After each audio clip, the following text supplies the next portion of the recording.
Halo, apa kabar semuanya? Semoga dimanapun kalian berada, kalian tetap dalam keadaan sehat, berbahagia, dan tetap haus akan ilmu pengetahuan ya. Ngomongin ilmu pengetahuan nih, dalam video kali ini aku mau ngajak kalian sama-sama belajar. Masih seputar ilmu antropologi. Jadi, materi kita kali ini adalah persamaan dan perbedaan antara antropologi sosial dan sosiologi. Jadi, selama ini banyak yang bilang bahwa kedua ilmu tersebut sangat mirip. Bagaikan adik dan kakak, perbedaannya sangat tipis seperti kulit bawang. Sehingga banyak sekali pertanyaan dan pernyataan orang awam bahwa kedua ilmu ini mirip, bahkan sama. Padahal kedua ilmu ini berbeda loh.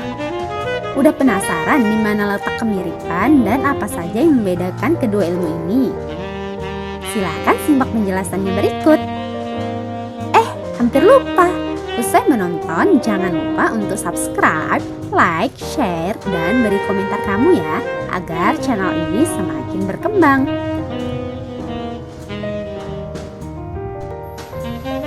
Oke, ini dia penjelasannya. Dalam bab 1 pada buku pengantar antropologi karya Kuncharaningrat, kita dapat membaca pembahasan persamaan dan perbedaan antara ilmu antropologi sosial dan ilmu sosiologi. Dijelaskan bahwa ilmu antropologi berusaha mencari unsur-unsur yang sama di antara beragam masyarakat dan kebudayaan manusia. Tujuannya adalah untuk mencapai asas-asas hidup masyarakat dan kebudayaan manusia. Hal ini juga merupakan tujuan dari ilmu sosiologi, sehingga jika dipandang dari sudut tujuan keduanya seolah-olah sama. Namun, jika ditinjau secara khusus, kedua ilmu ini jelas berbeda. Adapun perbedaannya ialah: pertama, mempunyai asal-usul dan sejarah perkembangan yang berbeda. Yang kedua, asal mula sejarah yang berbeda menyebabkan perbedaan pada pokok dan bahan penelitian. Yang ketiga, asal mula sejarah yang berbeda juga telah menyebabkan adanya perkembangan beberapa metode dan masalah khusus dari masing-masing ilmu tersebut. Penjelasan yang pertama, ilmu antropologi sosial dan sosiologi mempunyai asal mula dan sejarah perkembangan yang berbeda. Ilmu antropologi muncul pada sebelum tahun 1800, yakni saat kedatangan bangsa Eropa Barat ke benua Afrika, Asia, dan Amerika. Di sana terkumpullah tulisan buah tangan para musafir, pelaut, pendeta penyiar agama Nasrani, penerjemah kitab Injil, dan juga pegawai pemerintah. Tulisan-tulisan tersebut ada dalam bentuk kisah perjalanan, laporan, dan sebagainya. Jadi, ilmu antropologi dimulai sebagai suatu himpunan bahan keterangan masyarakat dan kebudayaan penduduk pribumi di luar Eropa. Antropologi menjadi suatu ilmu khusus karena kebutuhan orang Eropa untuk mendapatkan pengertian tentang tingkat-tingkat permulaan dalam sejarah perkembangan masyarakat dan kebudayaannya sendiri. Sementara ilmu sosiologi semula adalah bagian dari ilmu filsafat, yakni filsafat sosial. Kemudian menjadi suatu ilmu khusus karena bangsa Eropa memerlukan suatu pengetahuan yang lebih mendalam mengenai asas-asas masyarakat dan kebudayaannya sendiri akibat krisis.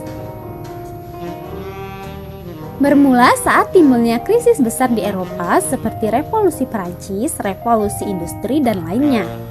Kemudian dilakukan kegiatan menganalisis yang semakin digalakkan dan membuat sarjana filsafat mengumumkan teori mereka tentang sifat positif dari segala ilmu pengetahuan, termasuk masyarakat dan sosiologi.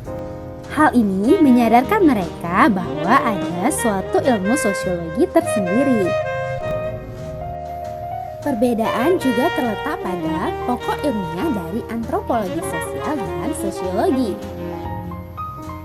Antropologi sosial terutama mencari objek-objek penelitiannya dalam masyarakat pedesaan, sementara sosiologi dalam masyarakat perkotaan. Namun, kedua ilmu ini tidak lagi dapat dibedakan oleh pedesaan dan perkotaan. Karena saat ini pun ahli antropologi juga mencari objek dalam masyarakat kompleks atau perkotaan. Begitupun sebaliknya, sosiologi juga mulai berkembang pada suatu kejuruan yaitu sosiologi pedesaan. Kemudian metode penelitian. Ilmu antropologi sosial menggunakan metode penelitian secara intensif dan mendalam seperti wawancara. Metode pengumpulan datanya khusus, kecil, dan dalam, atau kualitatif, dan pengolahan data dan analisis bersifat komparatif. Ilmu sosiologi menggunakan metode angket. Dalam pengumpulan data, penelitian sosiologi bersifat meluas, merata, dan berbagai metode pengolahan bahan serta analisis menggunakan penghitungan jumlah besar. Metode ini disebut sebagai metode kuantitatif, seperti metode statistik. Nah, itu dia penjelasan tentang persamaan dan perbedaan antara ilmu antropologi sosial dan ilmu sosiologi. Jika ada kesalahan dalam penjelasan, mohon koreksinya untuk kita pelajari bersama. Jangan lupa untuk membagikan video ini agar kita bisa sama-sama belajar. Sampai jumpa dalam video Elda berikutnya. Dadah!